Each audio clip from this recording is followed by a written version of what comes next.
কারণে অনুরোধ করব।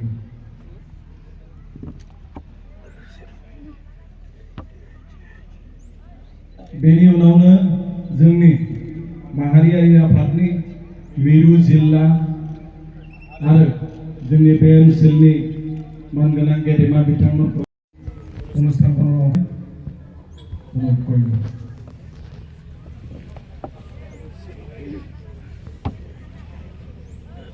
बेनि उनावनो जोंनि माहारियारि आफादनि मिरु जिल्ला आरो जोंनि बे ओनसोलनि मानगोनां गेदेमा बिथांमोनखौबो बे बिबार बावनाय हाबाफारिखौ बिबार बावनो थाखाय खावलायनाय जाबाय फारि फारियै।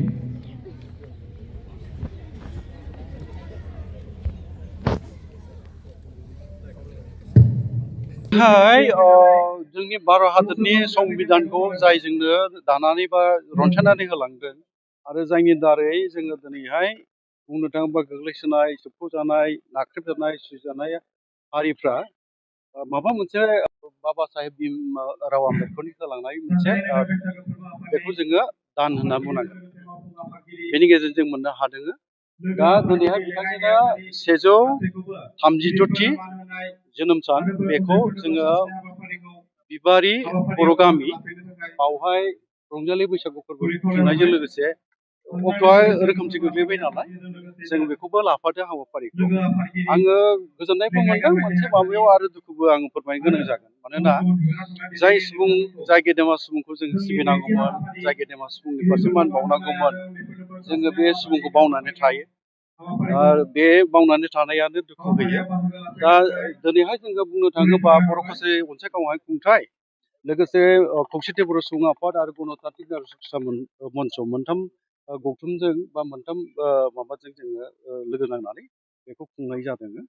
दा बाथ्राया बे जे जोङो हाबाफारि बायदि दिनै आलासि लिंहरदोंमोन जोंनि खौसेथि बर' सुबुं आफादनि आफादगिरि बिथां मन'रन्जन बसुमतारी बिथाङा सौफैदों आरो लोगोसे बेंगलि जुब साथ्र फेडारेसननि आफादगिरि बिथां बिजय चन्द्रबो सौफैदों। भजपुरि जातीय परिषदनिफ्राय सौफैनो हादों देमन सिंह आरो बिथांमोननि लोगोफोर बावहाय सौफैनो हादों आरो जोंनि बर'नि माहारिफोर बैसागु फालिनायजों लोगोसे बावहाय सौफैजोबनो हादों। आरो जोङो फुंनि हाबाफारि बायदियै बिथांनो जि बिबार बावनाय बा मान बावनाय हाबाफारि फोजोब्बाय जोङो। दा जोङो नैबेखौ एसे रोखा जानाया मोजां। डक्टर बि आर आम्बेडकरा जोंनो होलांनाय माखासे बेसिसफ्रा जों बर' हारिल' नङा दुलाराय बुहुमनि सुबुं माहारियानो मोनथिनानै लानो गोनां।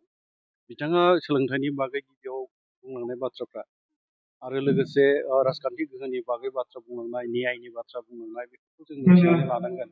आरो आथिखालावथ' आखाइ जानबुं थाबाय। बे जानबुंआवहाय गुगोलाव थांनानै जेब्ला जों सार्च खालामगोन बिथांनि सोमोन्दै मिथिनो लुबैनाय, बिथांनि मावलांनाय बेखौ जोङो रोखा जानो हायो। ओंखायनो आंनि खावलायनाया बे थाबाय जायफ्रा गोरों इंराजि रोंगौ आरो गोरों गोरा सुबुंफोर बे सुबुंफ्रा मोनथिनानै लानाया मोजां। आरो आं खावलायनो लुबैगोन जे साफ्रोमबो बिथांखौहाय जोङो सिबिनो गोनां। गुबैयैहाय जोङो दलित श्रेणी गोग्लैसोनाय सुबुंफोर आरो ST OBC माइन'रिटि सुबुंफ्रा बिथांनो मान बावाबो बे गिदिर गोरोन्थि जागोन। मानोना बिथांनि जुजिलांनायनि गेजेरजों बिथाङा संबिधानाव जोंनो मोनथाय होलांनायनि गेजेरजों दिनै जोंबो माबा नङा माबा मोनसे मोनफैबाय। बर' कसारि अनसायगावहा खुंथाइ मोननायनि बाथ्राखौनो बुं, बर'फ्रा माबा मोनसे सेक्सुवेल मोनदोंनो आरो गुबुन हारियाबो बिदिनो मोनदों। सोरबाया आलादा रायजो मोनलांबाय, सोरबाया सेक्सुवेल, सोरबा डिस्ट्रिक्ट काउन्सिल मोनदों। बे मोननाय गुदियाव आरो मिसिंफ्रा दिनैहाय जि मोनसे खुंथाइ मोनबाय आरो राभा, टिवा, जोंनि सनवाल, देउरि गासैबो हारिफ्रा फिसा फिसा खुंथाइ मोननायाबो बिथांनि बे होलांनाय संबिधान बा संबिजितनि जि मोनसे मोनथाय होलांनाय संबिजिताव बेखौ लानानै खामानि मावनायनि गेजेरजों दिनै बिसिम जोङो खाबु मोनफैनायनि मोनसे रोखा जाफैदों बा जों मोननो हादों। बे सैथो जोंनि गोग्लैसोनानै थानाय, मुगैजानाय, बादुवा जानानै थानाय हारिफोरनि रैखाथिनि थाखाय मोनसे बोर होननानै बुंनांगोन बिथांनि उजिनाया।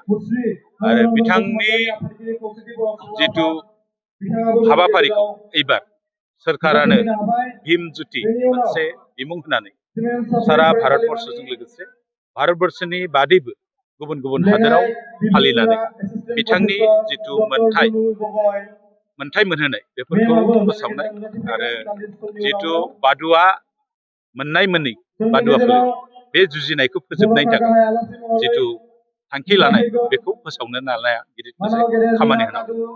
दिनै साफ्रोमबो गोग्लैसोनानै थानाय हारि माहारिनि थाखाय बिथाङा खामानि मावदों। बिसेसकै जों बुंनांगोन, जोंबो गोग्गानांगोन, जोंबो बिथांनि मुंखौ लानांगोन जे नर्थ इस्टआव थानाय ट्राइबेलफोरनि थाखाय आलादायै बिथाङा 6 सिडुल प्रभिजन मोनसे खालामना होलांदों, जायनि दारै जोंनि राव हारिमुजों लोगोसे जोंनि जौगाथायजों लोगोसे जाहाथे जोंनि सिनायथिखौ रैखाथि होनो हायो। आरो नर्थ इस्टनि बायजोआव थानाय गुबुन गुबुन रायजोआव थानाय ट्राइबेल माहारिफोरनि थाखाय बिथाङा 5th सिडुल बेबस्था खालामनानै बिथांमोननि सोलोंथाइ जौगानाय, रांखान्थि भाबै आवगानाय बा राव हारिमु सिनायथि रैखाथिनि थाखाय बिथाङा जि खामानि मावलांदों बे दिनै बाख्नायथाव आरो गोसोखांथाव। बे दिनैनि गोथार बुब्लियाव आङो साफ्रोमनिसिमबो गाहाम हामलायनायखौ बावहरदों।